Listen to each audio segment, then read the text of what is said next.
Hi, you've reached the Secret Project, and I have a few questions for you.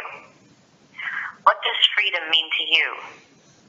And are you willing to fight for what you believe in?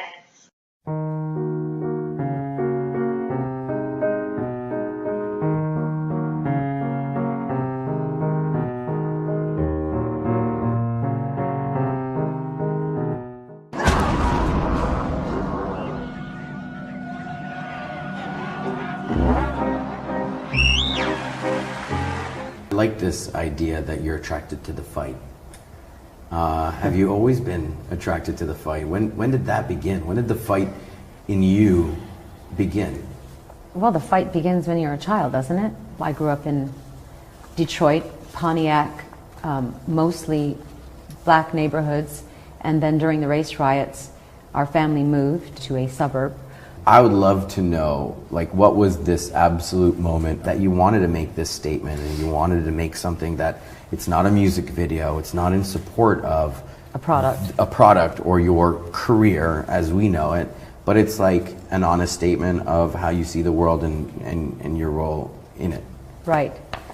Well, I can't say the exact moment I wanted to make the film, but I can tell you that there were moments along the way that started to make me feel that I needed to make a statement, that I needed to say something about what I was witnessing. I think it started very specifically when my tour started. On this last tour, I started to notice things, and it was an amalgamation and an overabundance of things that were not nice, things that were not good, things that were signs that I felt like I should be paying attention to. The first concert we had was in Tel Aviv, and before we even arrived, there was the threat of war, of Israel bombing Iran, and that was a very real threat. And was the concert going to get canceled, or wasn't it? Should we start the tour there? Should we not? You know, it was. What did you end up deciding? I said, we're going, we're definitely going. You know, the threat of war is not keeping me out of a country. Actually, it's an invitation. So, well, the fight. Exactly, the fight. It's a reoccurring theme. And then, of course, one had to examine what was going on in Iran, and it's frightening what's going on in Iran. A large part of my fan base is gay, and it's a crime punishable by death to be gay in Iran. And so that was something that was going through my mind, and you know, what can I do about this? Do you have fans in Iran that have reached out to you? Yes. What's that like? Do you engage with them? I don't engage with them personally, but I read what they have to say, and you know, I read what a lot of my fans who are being put in prison for being gay, not just in Iran but around the world.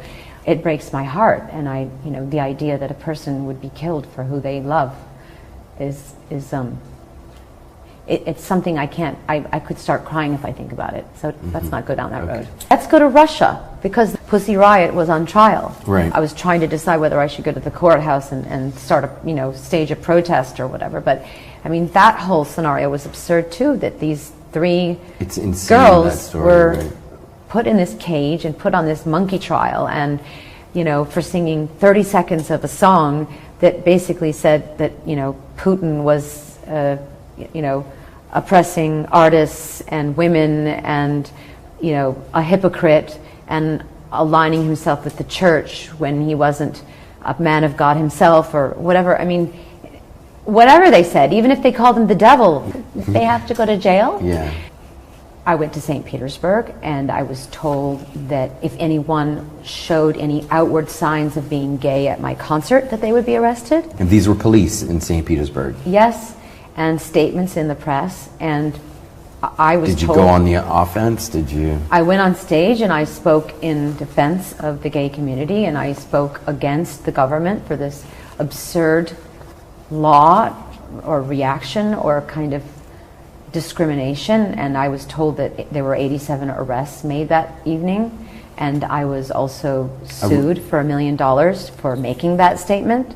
So then another situation occurred where I was in France, and in my concert I have a song called Nobody Knows Me, and it's a video piece, and it's about how we don't really take the time to get to know one another, and because we don't take the time to get to know one another, we make all our decisions based on fear. And when we make our decisions based on fear, that's when we give birth to any kind of phobia, bigotry, hatred, discrimination, intolerance. So there was a flash cut of Marie Le Pen. She had been running in the previous election. She and her father are very far right. One might call them fascists. I, in fact, would myself, and I believe I would be telling you the truth. I had, for one split second, a cutout of her face with a upside-down swastika on her forehead. That is a symbol of fascism, even though, ironically, it was once a symbol of unity in India that Hitler hijacked and turned into something else. But because I showed her face with that symbol, she also threatened to sue me. She'd heard about it at a concert previous, and she said, if you show this when you come to France, I will sue you. But I showed it anyways, because I thought, wait a minute, I'm an artist. I can say what I want to say. Freedom of expression, this is my fight, Again, okay? the fight. So the shooting of Malala was a big thing for me too. Right. A real big thing for me. That a girl would be shot for wanting to go to school.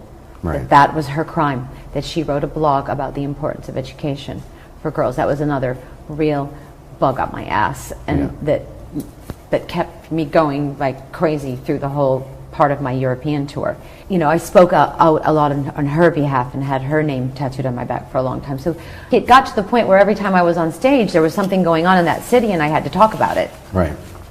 And implore the audience, my audience, because I'm imagining that people who come to my concerts are fairly open-minded individuals who don't think in a narrow-minded way, and imploring them to take my message out into the world of treating human beings with dignity and respect, no matter who they are, no matter what they believe in, no matter what their sexual preferences or their religious beliefs, etc., etc. So these things are all playing in my mind like a tape cassette over and over again. I'm going from city to city going, okay, this world is changing very rapidly, and I couldn't not pay attention to it. I can't just get on stage and do my show and go back to my hotel room and, you know, have my cup of tea and go to bed. It just wasn't going to work for me. Do you think part of the problem is that a lot of your American audiences aren't as connected to those things that you describe seeing all over the world? I think it's because when you can have whatever you want, you forget how lucky you are, and that you forget that it's not, you take it for granted, and you stop fighting for it, you stop caring about it, and so when elections come around, you're not inspired. And then I headed down to South America, and other sets of issues occurred. What happened? You know, there's a lot of corruption and a lot of poverty, and, you know, there are not favelas only in Rio, they're everywhere. They're everywhere. And we were in places like Medellin, and, you know, we were driving in cars that were very heavy and very slow, and I say, why is this car so heavy and slow? And they're like, guess it's a bomb-proof car. And I said, why are we driving in a bomb-proof car? And it's like, because you're a public figure, and, you know, everyone has guns here and bombs. And so then that became, you know, the sort of everywhere we went, bomb-proof cars. It's like the dial got turned up everywhere. Everything, every place became more intolerant, more dangerous, more scary. But I had a crew, and I had Stephen, and I had to do something, and I had all of this fire inside of me, and so much to say and fight about everything that I had witnessed. So then I had my dancers, and I had the clothes, and we had the set, and we had this crew, and I said, Stephen, we're going to shoot something anyways. He said, what are we going to shoot? This is when the idea came into my head about artists expressing themselves, but I'm going to use the dancers, and we're going to use dance as a metaphor. And I'm saying, you can, and that's how we change. Drop by drop, inch by inch, one person adding up with another person. It is a fight that can be fought and won, but you know, a revolution has to happen, and we need role models, and we need people who are brave, and we need people to bring people together. And fight. And fight, yeah. Well, thank you. Thank you for fighting for so long, and thank you for making this film and putting it out into the world. My pleasure. And my pain.